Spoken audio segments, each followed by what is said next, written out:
Olá, seja bem-vindo. Somos a Igreja Verbo da Vida de Campo Grande, no Rio de Janeiro. E você ouvirá agora uma mensagem da Palavra de Deus. Desde que ela transforme a sua vida.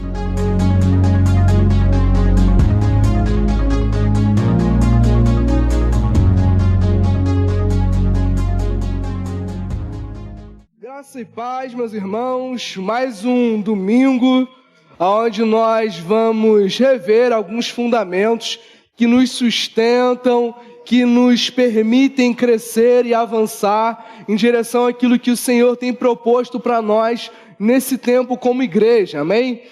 E nós temos um tema urgente, muito relevante, que é nós falarmos sobre a grande comissão, a grande missão que o nosso Senhor nos chamou a participar, darmos continuidade àquilo que Ele começou a fazer nessa terra. Amém? Vou pedir que você abra a sua Bíblia no Evangelho de Mateus, capítulo de número 28. Eu vou estar lendo a partir do versículo de número 18. Evangelho de Mateus, capítulo de número 28, a partir do versículo 18, um texto muito conhecido. Você encontrou, meu irmão? Sim. Amém. Jesus, aproximando-se, falou-lhes, dizendo: toda autoridade me foi dada no céu e na terra. Ide, portanto, fazei discípulos de todas as nações, batizando em nome do Pai e do Filho e do Espírito Santo, ensinando-os a guardar todas as coisas que vos tenho ordenado. Eis que estou convosco todos os dias até a consumação dos séculos. Jesus, após a sua morte, após a sua ressurreição, ele reúne os seus discípulos, ele reúne aqueles que durante 3 anos estiveram com ele aprendendo a sua vontade, se preparando para cumprirem a sua vontade.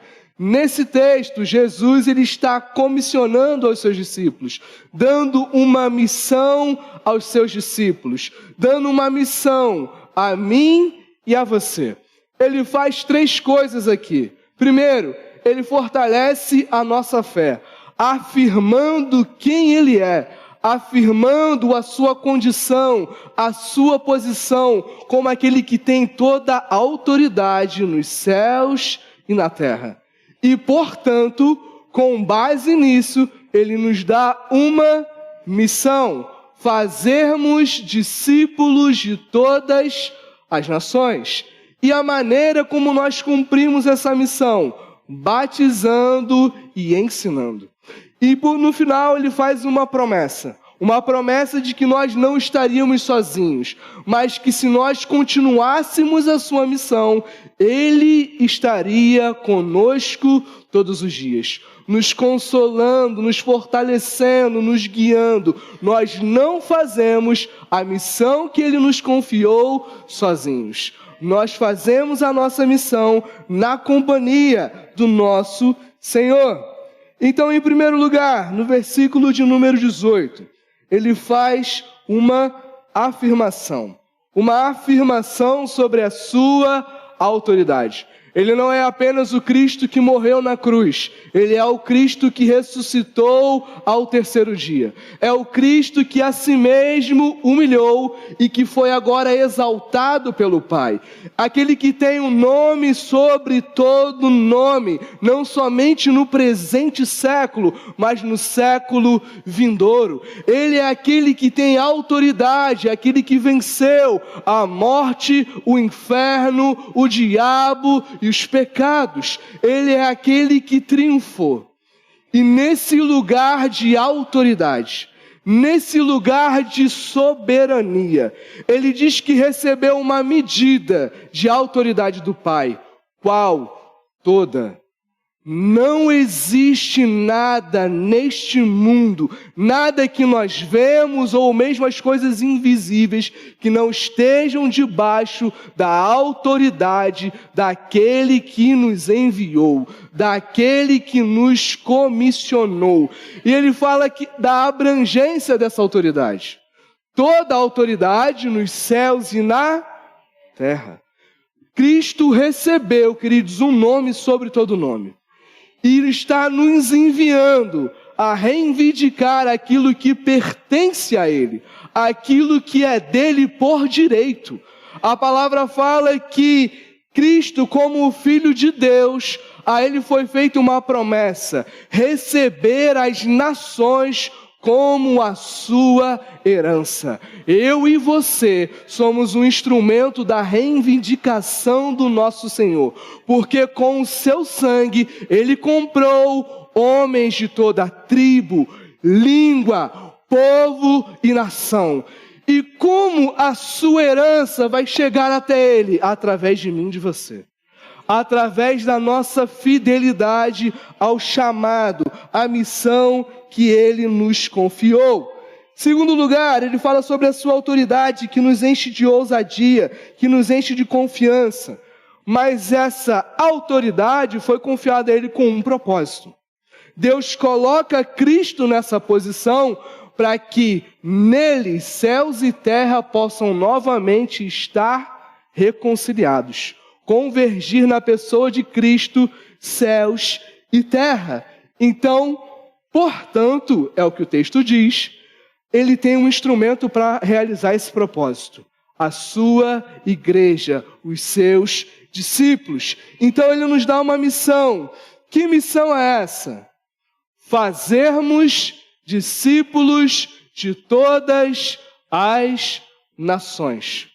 E é algo importante que nós possamos entender.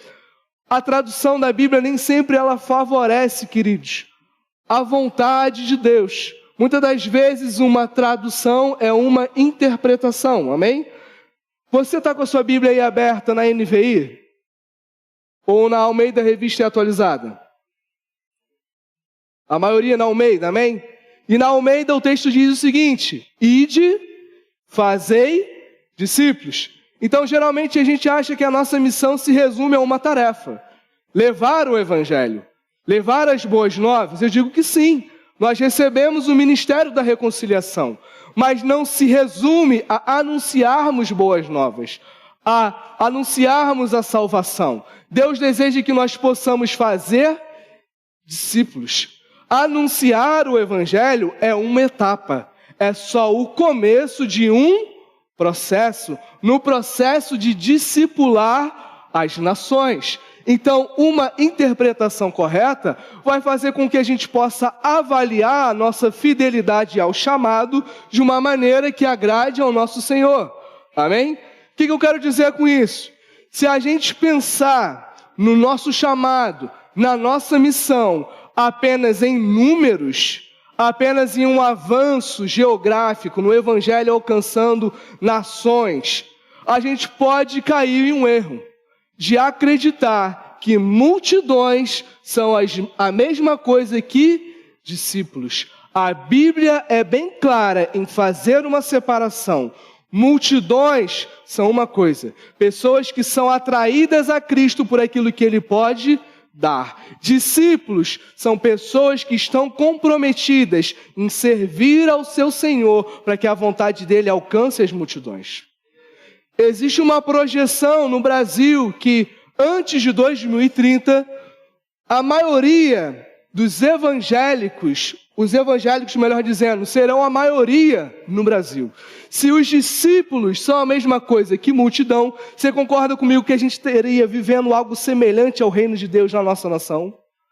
Por quê? Porque a gente está anunciando apenas o Evangelho e esquecendo muitas das vezes de fazer discípulos. Discipular é uma coisa diferente, queridos. Anunciar o Evangelho é bíblico, é a nossa missão. Existem pessoas levantadas, chamadas, treinadas. Nós temos missionários, amém? No campo, cumprindo com o seu chamado. Mas isso não pode me eximir da minha responsabilidade. na minha parte nessa missão. Eu não posso transferir a minha responsabilidade a essas pessoas. Lembra que eu estou falando sobre critérios? Às vezes a gente pode achar que contribuir com uma tarefa, missões, é algo que se resume a um momento de ofertório. Deixa eu te dizer, Deus ele tem a expectativa de que não somente as suas finanças estejam envolvidas no cumprimento da missão, mas toda a sua vida. Discipular é algo que envolve mesa, é algo que envolve comunhão, tempo, energia. É você se tornar Cristo para outra pessoa, para que Cristo seja formado nela. É por isso que Paulo ora, meus filhinhos, por quem de novo sofro dores de parto, até que Cristo seja formado em... Paulo não apenas comunicou o Evangelho, Paulo não apenas anunciou boas novas, ele estava concluindo todo o processo, gerar Cristo nas pessoas que ouviram ao Evangelho, levar as pessoas à maturidade, levar as pessoas a serem semelhantes ao seu Senhor, a Cristo. Até que você foi comigo? Então, essa interpretação vai evitar tanto esse método, também o nosso envolvimento, também a nossa participação, a nossa responsabilidade. Samuel e Kaline estão cumprindo com a missão que o Senhor confiou a eles, amém? Nesse momento, os meus filhos estão no DI. As monitoras e os professores, nesse momento, estão cumprindo com a grande comissão. Estão cumprindo com o seu chamado. O irmão que te ajudou a estacionar o seu veículo, ele está cumprindo com o chamado. Ele está auxiliando para o quê? Discipular a sua vida. Para que Cristo seja formado em você. Então a gente não transfere essa responsabilidade. Terceiro, como nós fazemos isso? Batizando. O batismo, queridos, não se resume à publicação da nossa fé. Há um rito que simboliza a nossa união, a nossa nova vida com Cristo. Mas também é uma experiência que traz para nós algumas implicações, responsabilidades. Você sabia que Cristo se batizou e se identificou comigo e com você? E quando nós nos batizamos, nós nos identificamos com Ele? Você sabia que quando Cristo se batizou, Ele ouviu uma voz vinda do céu dizendo, tu és o meu filho amado, em quem eu tenho todo prazer? Tem mais algum filho amado aqui de Deus? Sabe a primeira coisa que Jesus fez quando ele ouviu isso? Ele foi tentado pelo diabo para se desviar do seu propósito. Quando ele triunfa sobre o diabo, ele faz uma coisa. Ele começa a anunciar o evangelho do reino. O reino de Deus chegou. Arrependam-se e creiam no evangelho. Então, batizar é carregar uma identidade, mas também carregar um propósito, uma missão. Até que você foi comigo? Em seguida ele fala que nós devemos ser ensinados, mas também ensinar a guardar tudo aquilo que ele nos ordenou. Eu gosto de pensar no ensino de Cristo como um modelo de transformação, um modelo para nós nos tornarmos semelhantes a Ele. E por fim, no versículo 20, ele faz uma promessa aos seus discípulos, a promessa da sua presença. Ele nos guiando, andando juntamente conosco para nós realizarmos a nossa missão. Até aqui você foi comigo? Rodrigo, o que você quer dizer, ou melhor, o que a Bíblia quer dizer quando ela fala em fazer discípulos? E aqui eu quero que você abra a sua Bíblia em Mateus no capítulo de número 11, versículo de número 28. Capítulo de número 11, versículo de número 28. Quem eram os discípulos? Nós no mundo ocidental, nós não estamos tão familiarizados com essa prática, a prática do discipulado. Os meninos, dentro do judaísmo, quando eles ainda eram crianças, eles eram escolhidos por alguns mestres ou alguns rabinos para que eles pudessem decorar aquilo que hoje nós chamamos de Antigo Testamento, e uma vez decorando o Antigo Testamento, eles pudessem conhecer a interpretação do seu rabino sobre a palavra. Eles pudessem não somente compreender, mas viver à luz desses ensinos a palavra. Então, os rabinos ensinavam aos seus discípulos. Só que esse ensino envolvia não somente alguém que comunica doutrinas. O grande objetivo e o grande propósito de um discipulado é que aquele menino um dia assumisse o lugar do seu mestre. Existe um ditado que caracterizava ou identificava os discípulos. Os rabinos diziam que para você identificar um discípulo verdadeiro, autêntico, genuíno, ele deveria estar coberto com a poeira das pisadas do seu mestre. Ou seja, ele precisava estar seguindo ao seu mestre de uma maneira tão próxima, tão íntima, tão constante, que aonde o seu mestre passasse, as pegadas dele levantariam poeira e aquele discípulo seria coberto com essas poeiras. Um versículo que Jesus traz para nós que comunica bem isso, esse propósito discipulado. Jesus diz que um discípulo não é maior do que o seu Senhor, mas se esse discípulo for bem instruído, ele se torna como seu mestre. Então, quando um discípulo ouvia de um rabino, vem e me segue, o rabino estava dizendo o seguinte para ele: você deseja ser igual a mim. Essa é a proposta do discipulado, ser semelhante a quem está discipulando a sua vida. Os discípulos, eles tinham 3 papéis para com o seu mestre. Primeiro, eles precisavam aprender como ele interpretava a lei, a palavra, aquilo que se chamava de jugo ou ensinamento do seu rabino. Segundo, eles deveriam observar, identificar nele como ele vivia a lei, como ele aplicava a palavra à vida dele. Ver naquela pessoa um modelo e imitar tudo aquilo que ele fazia para ele se tornar semelhante ao seu mestre e um dia assumir o papel do seu mestre. Terceiro, ele deveria estar disposto a servir ao seu mestre integralmente. Estar presente para fazer aquilo que o seu mestre desejava. Aqui em Mateus capítulo de número 11, eu não me esqueci, amém? Só estou contextualizando para você. Jesus está dizendo o seguinte: venham a mim todos os que estão cansados e sobrecarregados, e eu vos aliviarei. Cansados e sobrecarregados por conta de quê? Porque os rabinos da época ensinavam algo e não viviam. Impunham um jugo, um peso maior daquilo que eles carregavam aos discípulos da época. Isso trazia cansaço, isso trazia dor, isso trazia sofrimento. Mas o que o Cristo está ensinando para a gente? Os meus mandamentos não são penosos. O meu fardo é suave e o meu jugo é leve. Se você desejar vir até mim, até Jesus, eu vou trazer para você alívio, descanso e refrigério. Como isso acontece? Tome sobre vós o meu jugo. E olha o que ele fala: aprendei de mim, porque eu sou manso e humilde de coração, e acharás descanso para a vossa alma, porque o meu jugo é suave e o meu fardo é... O que era o jugo?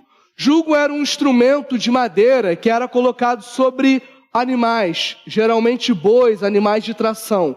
Aquele instrumento de madeira fazia com que aqueles animais estivessem unidos para cumprir, realizar um propósito, arar uma plantação, preparar uma terra. O que Jesus está propondo para os seus discípulos? O que Jesus está propondo para mim e para você? Andem junto comigo.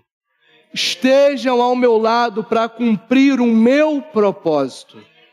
Eu quero que vocês aprendam de mim, eu que sou manso e eu que sou humilde. Se vocês forem meus discípulos e tomarem sobre vocês o meu jugo, eu vou trazer descanso para vocês. E vocês serão um instrumento da minha vontade, do meu propósito. Tem algum discípulo aqui essa tarde? Aprenda de Jesus. Olhe para Ele. E Ele nos ensina. Ele não somente ensina, queridos, falando. Ele ensina fazendo. Amem aos seus inimigos. Orem por aqueles que vos perseguem. Sabe quem fez isso? O Mestre Jesus. Sabe quem deve fazer isso? Você e a mim.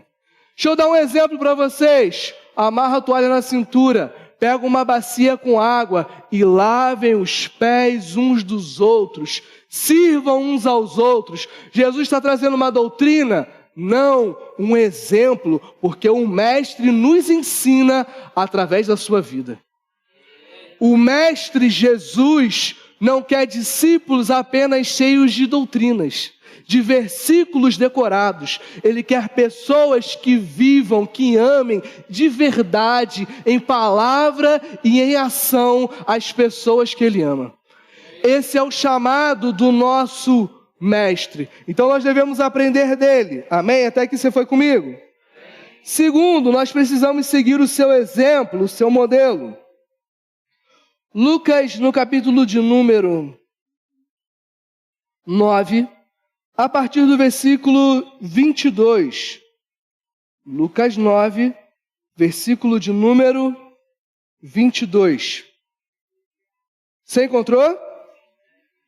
Jesus diz o seguinte: é necessário que o Filho do Homem sofra muitas coisas, seja rejeitado pelos anciões, pelos principais sacerdotes e pelos escribas, seja morto e no terceiro dia ressuscite. O que o Mestre Jesus está mostrando? O seu caminho, o seu modelo de vida, aquilo que vai acontecer com ele, para que o propósito de Deus na vida dele se cumpra.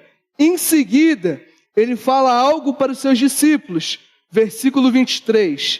Dizia a todos: se alguém quer vir após mim, em outras palavras, deseja me seguir, a si mesmo se negue, dia a dia, tome a sua cruz e siga-me.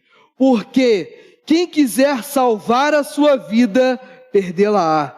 Quem perder a sua vida por minha causa, esse a salvará. Então, primeiro ele dá o exemplo. Ele mostra qual é o caminho e diz: a direção que eu estou seguindo é essa. Eu não quero comunicar para vocês apenas doutrinas, eu estou apontando um caminho.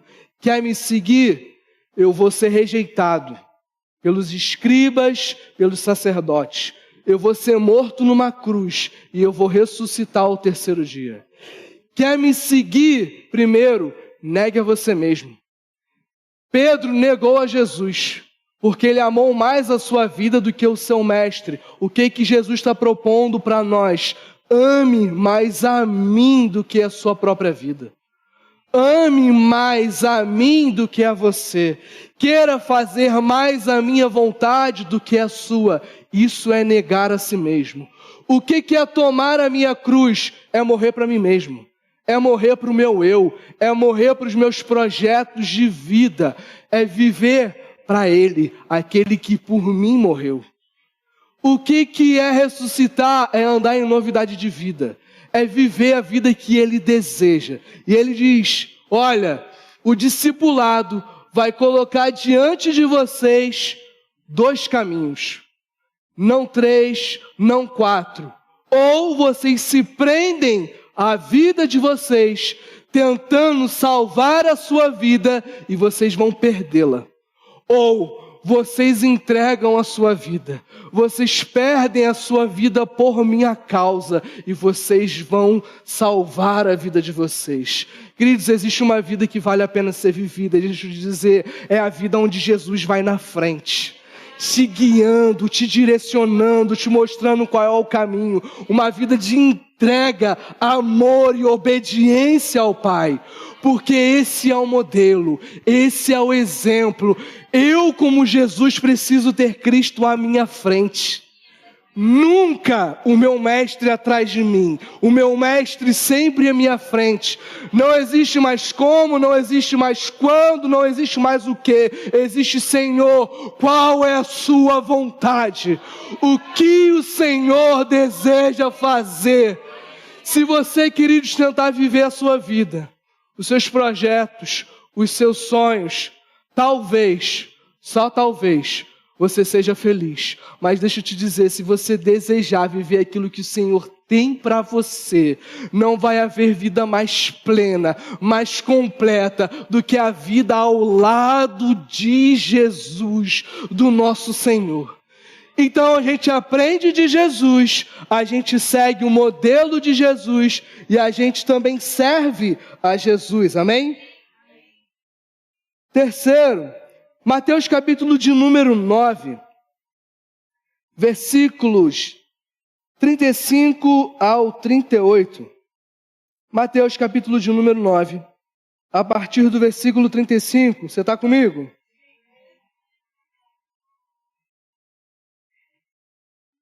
O texto diz o seguinte: e percorria Jesus todas as cidades e povoados, e ele fazia 3 coisas: ensinando nas sinagogas, pregando o evangelho do reino e curando toda sorte de doenças e enfermidades.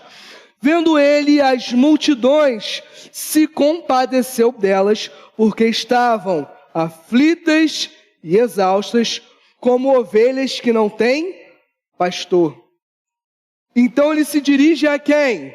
A essas multidões? Ele se dirige a quem? Aos seus? A seara, na verdade, é grande, mas são poucos os trabalhadores. Rogai, pois, ao Senhor da seara, que mande trabalhadores para a sua seara. A gente tem aqui um mestre Jesus, diante de uma multidão, de pessoas que estavam aflitas, estavam exaustas e precisavam da sua graça, precisavam de um milagre. E o que Jesus sente? Compaixão por cada uma delas. Então ele se dirige aos seus discípulos e diz para eles que eles devem orar, que eles devem interceder, porque um discípulo de Jesus ora, porque um discípulo de Jesus intercede. E qual é essa oração? Para que o Senhor da seara envie trabalhadores. O que Jesus está propondo para os seus discípulos? Que eles sejam um instrumento da sua compaixão. Que Deus levante pessoas para serem instrumentos da sua compaixão. A gente continua esse texto no capítulo de número 10. Qual a resposta a essa oração? A quem Deus levanta para que a compaixão de Cristo alcance as multidões? Opção A, os discípulos. Opção B, os discípulos. Opção C, os discípulos. Opção D, os discípulos. Eles oram e são a resposta a essa mesma oração. E o que a palavra fala? Que Jesus dá a eles autoridade e envia a cada um deles para fazer o quê? Curar os enfermos, expulsar os espíritos malignos, ressuscitarem os mortos, pregar o evangelho do reino de Deus. Quem são os discípulos? São um instrumento da compaixão do seu mestre para alcançar as multidões. E ele diz: de graça vocês devem dar, porque de graça vocês receberam. Quem são os discípulos? Pessoas que foram alcançadas pela graça. pessoas que foram curadas, pessoas que foram libertas, pessoas que receberam da graça do Senhor, mas essa graça não foi em vão. Produziu neles algo, o quê? Um coração disposto a ser um instrumento da compaixão do seu mestre. Multidão, alvo da compaixão. Discípulo, instrumento da compaixão. Você é a multidão ou você é discípulo? Discípulos, amém? Então a graça de Deus, queridos, precisa operar na sua vida para que você seja um instrumento do Senhor para alcançar outras pessoas. E eu quero te mostrar de maneira mais profunda a diferença entre um discípulo e uma multidão. João no capítulo de número 6, esse texto você não precisa abrir, amém? Só para a gente ganhar um pouco de tempo. João no capítulo de número 6 vai dizer que numerosa multidão seguia a Jesus em razão dos sinais que ele fazia, porque ele curava a todos os enfermos. Jesus, ao ver aquela multidão que havia recebido da sua graça, se compadece dela, porque aquela multidão não teria condição de voltar para sua casa, de comprar algum alimento. Então Jesus, ele realiza um milagre, algo sobrenatural. Ele multiplica pães e peixes para alimentar aquela multidão.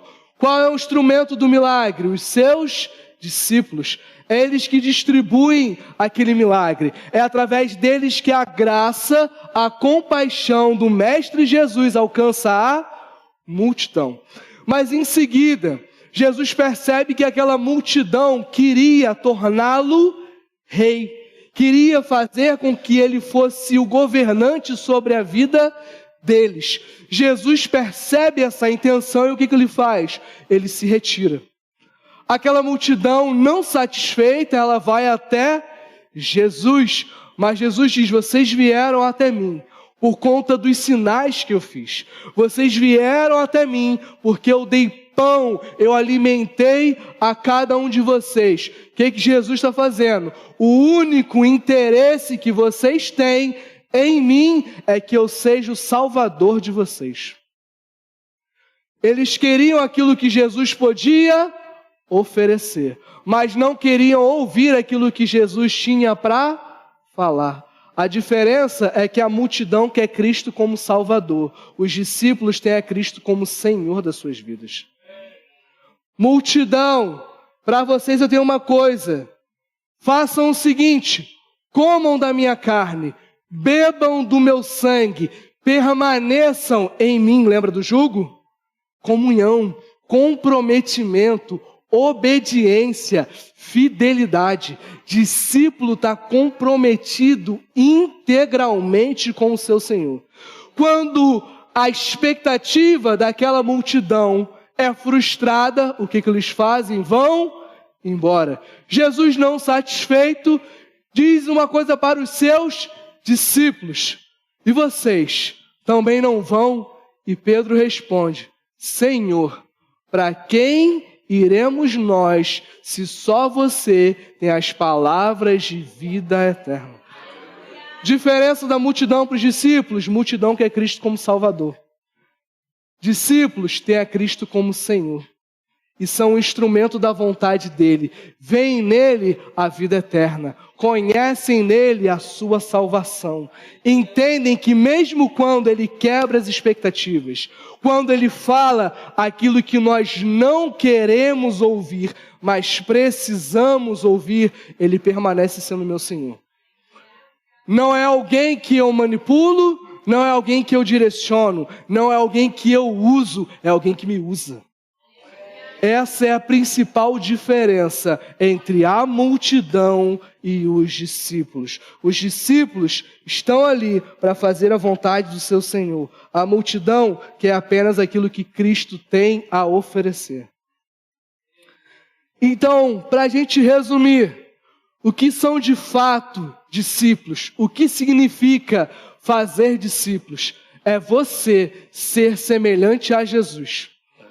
E as pessoas verem a Jesus na sua vida ao ponto desse relacionamento entre você e ela transformar a vida dela.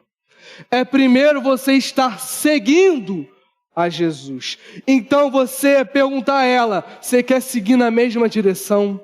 É isso que Paulo fala. Sede meus imitadores. Por quê? Porque antes eu estou imitando a Cristo. Então ele pode orar para que Cristo seja formado nas pessoas que estão seguindo a sua vida. Você tem discipulado alguém? Alguém tem visto a Cristo através da sua vida? A quem você tem comunicado a vida de Jesus? A quem você tem sido Jesus? As pessoas olham para você e veem ao seu mestre. As pessoas olham para você e veem na sua vida o Cristo, cheio de amor, misericórdia, justiça, compaixão, poder e autoridade. As pessoas olham para você e dizem, aí vai um cristão, um pequeno Cristo. É isso que significa fazer discípulos. O discipulado começa com o anúncio de boas novas, mas ele não termina aí. Paulo, quando vai falar sobre o Evangelho, 1 Coríntios, capítulo de número 15, ele diz o seguinte, é o Evangelho que eu anunciei a vocês, que vocês receberam, o Evangelho que vocês perseveram e que salva a vida de vocês. Cristo morreu segundo as Escrituras, ele ressuscitou ao terceiro dia, segundo as Escrituras, ele apareceu aos discípulos, a Tiago, a Pedro, também a mim, e a graça de Cristo me tornou um apóstolo. Em seguida ele começa a falar sobre a ressurreição, que o nosso corpo um dia vai ser revestido de incorruptibilidade. E no final desse texto, mais de 50 versículos depois, ele diz o seguinte, portanto, sejam firmes, inabaláveis e abundantes na obra do Senhor, porque o seu trabalho no Senhor não é vão. O Evangelho não me torna um espectador daquilo que Deus está fazendo no mundo. O Evangelho não cruza os meus braços e só faz com que eu assista o agir de Deus. O Evangelho faz com que eu seja um instrumento da vontade de Deus nessa terra. A esperança que o Evangelho traz, a minha ressurreição, ela não me deixa alienado da dor do próximo, do sofrimento do mundo. Ela me torna um instrumento da compaixão de Deus para transformar esse mundo. É por isso que ele fala, batizem. O que é o batismo? Identificação. Cristo se identificou conosco, nós nos identificamos com Ele. A nossa identidade, a nossa missão, o nosso propósito. Você é Cristo andando nessa terra. Você recebeu não somente a autoridade através da ressurreição, você recebeu o poder através do Espírito. É por isso que Cristo fala que o Espírito Santo estava sobre ele para pregar boas novas, para libertar os quebrantados, para trazer cura aos cegos. É por isso que Lucas fala que nós recebemos poder para sermos testemunhas dele, para continuarmos a obra que ele iniciou nessa terra. Que obra é essa? Anunciar e manifestar o reino de Deus. É o Senhor dos senhores, o Rei dos reis, que nos chama a fazer parte do seu propósito. Convergir céus e terra, fazer com que a vontade dele se cumpra tanto nessa terra, como ela já se cumpre nos céus. Por isso que ele nos ensina, lembra aquilo que eu falei? Sobre ensinar a guardar, ele nos ensina a orar. Deixa eu te dizer, os discípulos eles não precisavam de uma fórmula, aprender outra oração. Os rabinos já ensinavam várias orações para os seus discípulos. O que Jesus estava ensinando para eles era um resumo da sua mensagem, um resumo do seu ensinamento. Pai nosso. O Pai não é apenas meu, querido. Nós pertencemos a uma família, deixa eu te dizer, ela está em expansão. E ela precisa aumentar a cada dia. Pessoas de toda a tribo, língua e nação, pessoas que estão perto de você. O coração do Pai está querendo filhos e filhas à imagem e semelhança dele. Ele está sedento, desejoso por isso. E você é esse instrumento, você é esse meio. E ele fala: Pai nosso que estás nos... Santificado seja o nome de quem? Do discípulo? Não, o nome dele. Discípulo está comprometido com a glória do seu Senhor. Discípulo está comprometido com fazer o nome dele conhecido. Um nome que é sobre todo nome. Um nome que é grandioso. E ele fala: venha a nós o teu... Queridos, você e eu somos um instrumento desse reino. Você e eu somos um meio pela qual a vontade de Deus é feita em vidas. É um instrumento de cura, de libertação, de restauração. O Senhor te deu o Espírito Santo para realizar as mesmas obras.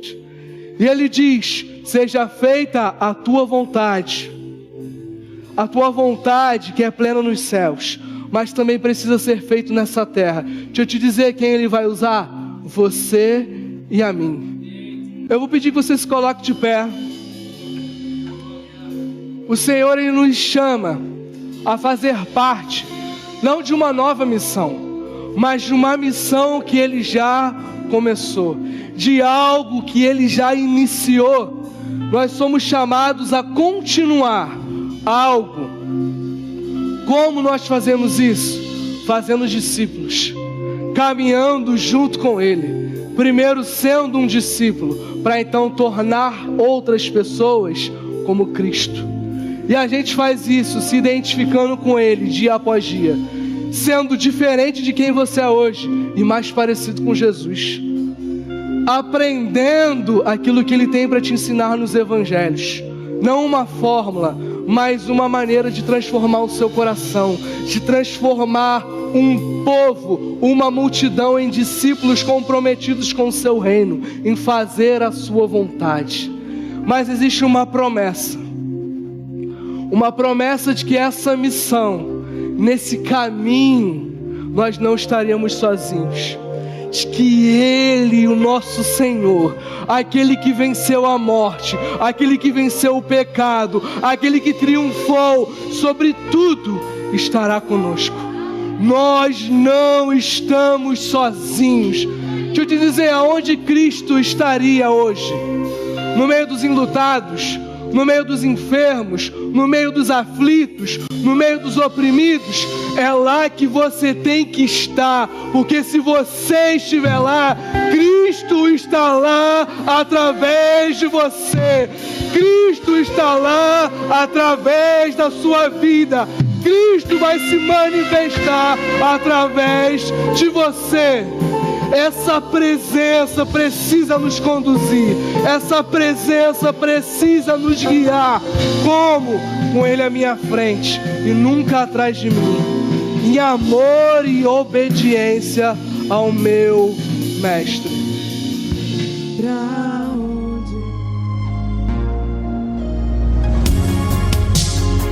Ouça outras ministrações em nosso site verbodavida.com/Campo Grande RJ. Nos acompanhe também em nossas redes sociais, Facebook, Instagram e YouTube. Seja abençoado na prática dessa palavra.